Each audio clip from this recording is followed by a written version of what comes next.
ठीक है धीरज, हाँ सर। ये 72 पढ़ो, रीड कर। हिंदी इंग्लिश दोनों।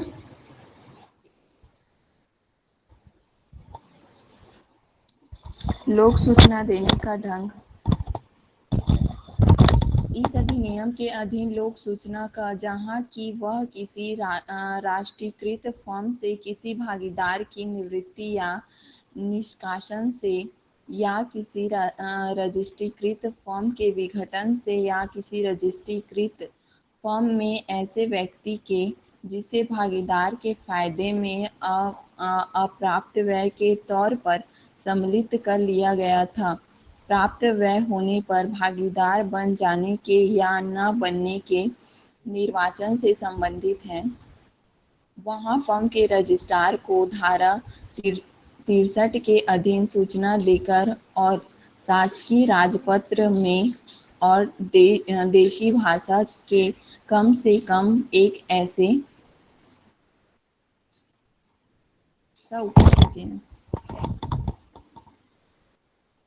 समाचार पत्र में जिसका परिचालन उस जिले में हो जिसमें उस फर्म का जिससे वह सूचना संबंधित है कारोबार का स्थान या मुख्य स्थान है प्रकाशन द्वारा दी जाती हैं तथा ख किसी भी अन्य दशा में शासकीय राजपत्र में और देसी भाषा के कम से कम एक ऐसे समाचार पत्र में जिसका परिचालन उस जिले में हो जहाँ फर्म के कारोबार का स्थान या मुख्य स्थान है, प्रकाशन द्वारा दी जाती हैं।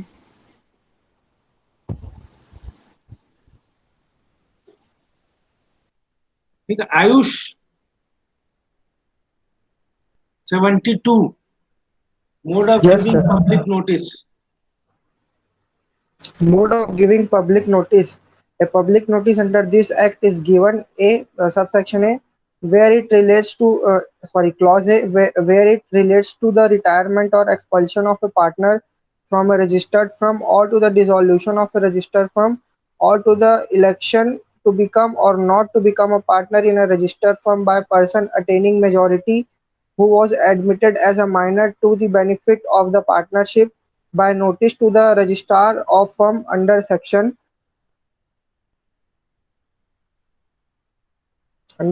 63 and by publication in the official gazette and in at least one vernacular newspaper circulating in district where the firm to which it relates has its place or principal place of business. Clause B. In any other cases by publication in the official gazette and in at least one vernacular newspaper circulating in the district where the firm to which it relates has its place or principal place of business.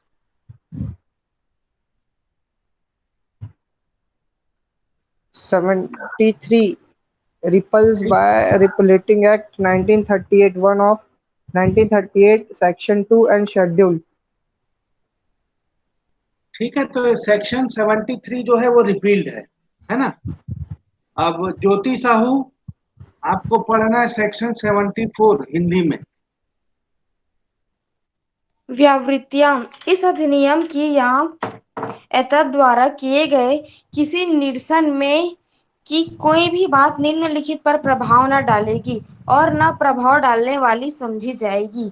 क इस अधिनियम के प्रारंभ से पहले ही अर्जित प्रदूत या उपगत कोई भी अधिकार हक हित बाध्यता या दायित्व अथवा ख ऐसे किसी भी अधिकार हक हित बाध्यता या दायित्व के बारे में या किसी भी ऐसी बात के बारे में इस अधिनियम के प्रारंभ से पूर्व की गई या सहन की गई हो कोई विधिक कार्यवाही या सर नेक्स्ट ग इस अधिनियम के प्रारंभ होने से पूर्व की गई या सहन की गई कोई बात अथवा घ भागीदारी संबंधी कोई भी अधिनियमित जो इस अधिनियम द्वारा अभिव्यक्त रूप से निर्दिष्ट नहीं की गई है अथवा र भागीदारी से संबंधित दिवाले का कोई भी नियम अथवा च विधि का कोई भी नियम जो इस अधिनियम से असंगत न हो।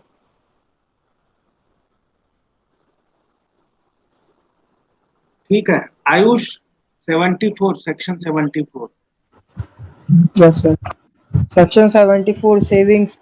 Nothing in this act or any repeal effected thereby shall affect or to be deemed to affect clause A any right, title, interest, obligation, or liability already acquired, accrued, or incurred before the commencement of this act, or any legal proceeding or remedy in respect of any such right, title, interest, obligation, or liability, or anything done or suffered before the commencement of this act. Subclause C. Anything done or suffered before the commencement of this act, or subclause D. Any enactment relating to partnership not expressly repealed by this act. Subclause E. Any rule of insolvency relating to partnership, or subclause F. Any rule of law not inconsistent with this act.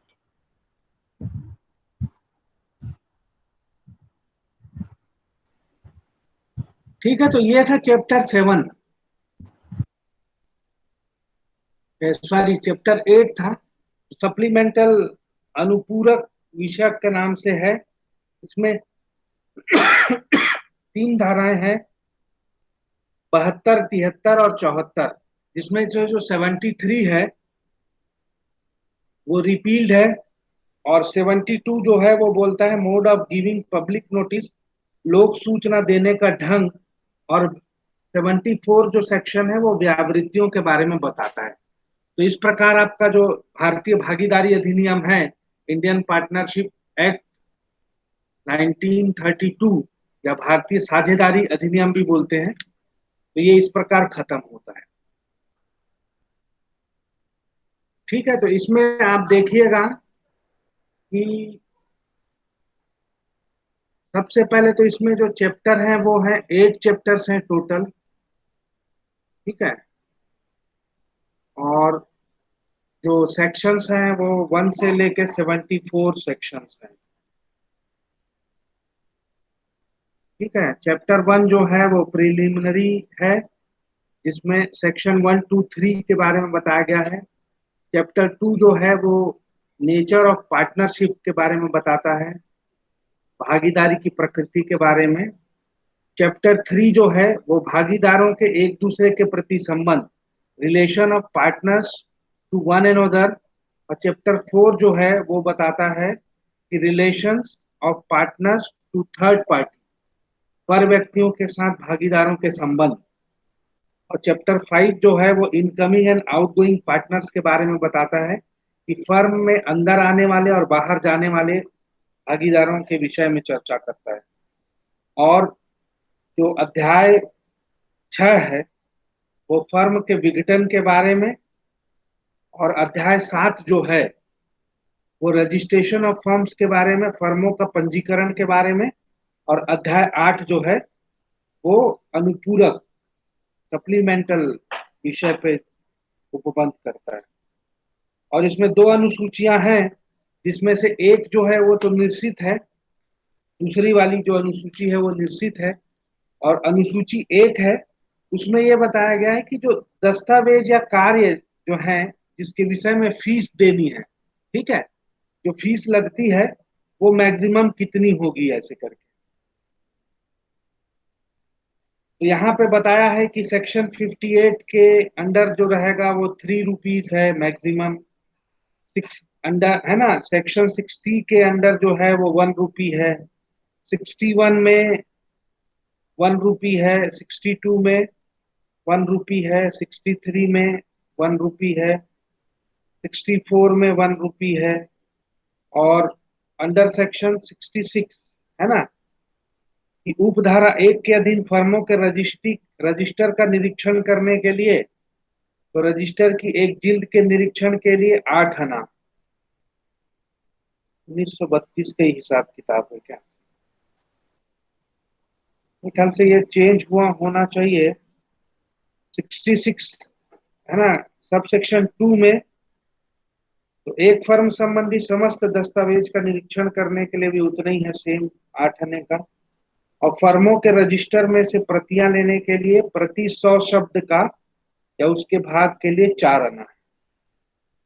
और जो schedule 2 है ये निरसित है। तो इस प्रकार आपका भारतीय भागीदारी अधिनियम जो है वो होता है समाप्त।